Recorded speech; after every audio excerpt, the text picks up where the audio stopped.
We're back. I'm very happy to be back. Me too. I'm happy to be back here with all of you Great too. vacation. Absolutely. First week I slept.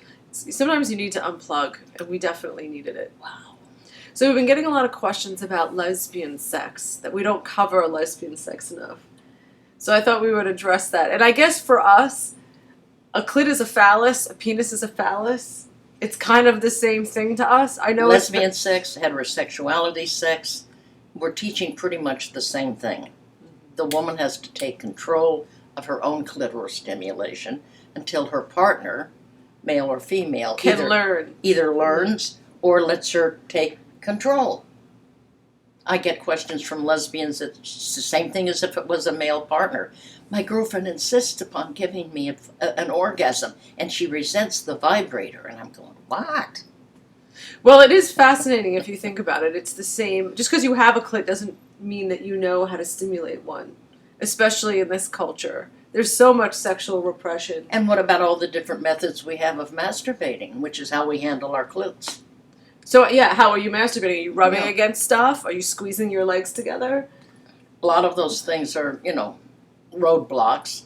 And sharing masturbation for lesbian lovers seems to be as embarrassing as if it were a straight couple. It's like, oh, we could never do that. You have to. That's the level of vulnerability you have to have if you're going to orgasm. You can't have orgasm without vulnerability. Yes. So one of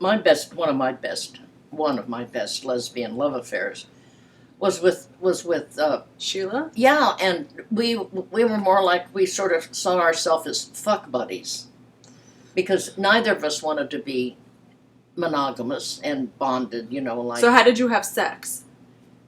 We actually enhanced each other's masturbation. See, that's my favorite. And that's what you do with your boyfriend. Yeah, I mean, it's just, extra hands, and I take care of my clit, and sometimes I use a vibe, sometimes I don't. And then they control penetration and stimulate different areas and nipples. And, yes, exactly. So it's, in Orgasms for Two, which I know is the wrong title now. And this is when I was with Eric, that we called it partner-assisted masturbation. Now, that probably doesn't appeal to a lot of people. Well, what I like about it is it's at one point it's about one person's pleasure. It's hard to synchronize orgasms and stimulation and keep it going. It's much easier to focus on one person, let them attain an orgasm, and then move on to you. Exactly. Taking turns. And that makes it more like play and fun. Instead of, I have to be responsible for your orgasm as well as my own. What a burden. It is. And after a while, you resent it. Now, there is a lot of talk, like especially with Blue is the Warmest Color. I loved the sex scene. That was a really hot scene. You called me afterwards and you said, wow, that was a hot lesbian sex scene. But they didn't show penetration.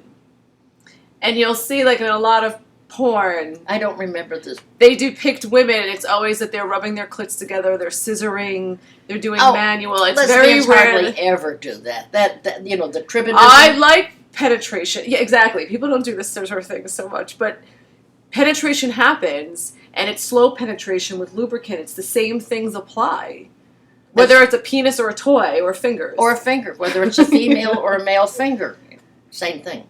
Mm-hmm. Same thing. So just now you know that we are dealing with lesbian sex, because we both had sex with women.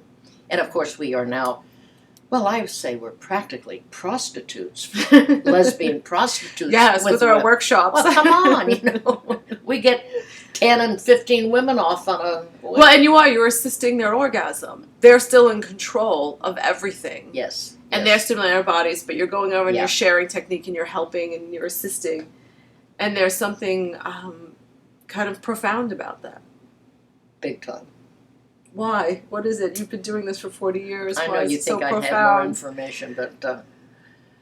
well, it's group sex, but it's the individual being in charge of her own sexual arousal and orgasm, and sharing her energy and her orgasm in a group setting.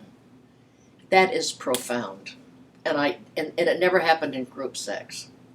Never happens with heterosexual. No, people pair off and they're just having sex in the same room. And even if it's 2 women or 3 women or 2 men and whatever the pretzel is that everybody wants to assist. And while that can be a marvelous experience, I wouldn't knock that altogether. But there's something very special about being in control of your own sex organ in a group setting. That is the highest Tantra ritual as far as I'm concerned. That's how I feel. Well, and how many do we have on the waiting list? We have 50 women on the wait list. We might add another workshop to the fall schedule, but we'll keep you posted. We'll let you know. Women, 2 men, a man and a woman, a man and a woman and a dog. Oh, no, excuse me. Bad Betty, bad Betty. Ah, bad. Whatever combination is what I'm trying to do. Whatever combination, the basic principle applies. Let the owner be in charge of their primary sex organ.